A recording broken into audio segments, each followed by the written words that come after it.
Io ancora non ho trovato nessuno. Unë akoma nuk kam takuar dikë që të më prezantohet në Vatikan me kartë identiteti ku shkruan gay.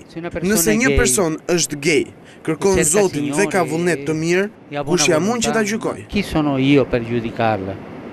Kjo ishte deklarata e bërë nga Papa Francesco me 29 korrik 2013, por sot gjendemi në një tjetër situatë. Papa Francesco ka refuzuar emërimin e një prej bashkëpunëtorëve më të ngushtë të presidentit Hollande si ambasadori i ri francez në Vatikan për shkak të orientimit të tij seksual. Pas 3 muajsh që qeveria franceze propozoi diplomatin Laurent Stefanini për postin e ambasadorit, ende nuk ka një përgjigje nga Vatikani. Elize tha se zgjedhja e Stefaninit për të përfaqësuar Francën në Vatikan erdhi si dëshirë e presidentit dhe një vendim i kabinetit. Sipas Elizes, presidenti e konsideron si një nga diplomatët më të mirë dhe se po presin një përgjigje nga ana e Vatikanit.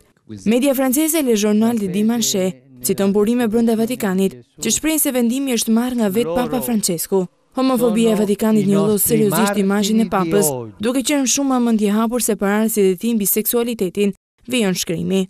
Në vitin 2007 Franca propozoi në Vatikan një tjetër ambasador të deklaruar për orientimin e tij seksual, por u detyrua të zgjedhë një tjetër pas disa muajsh heshtje nga Selia e Shenjtë.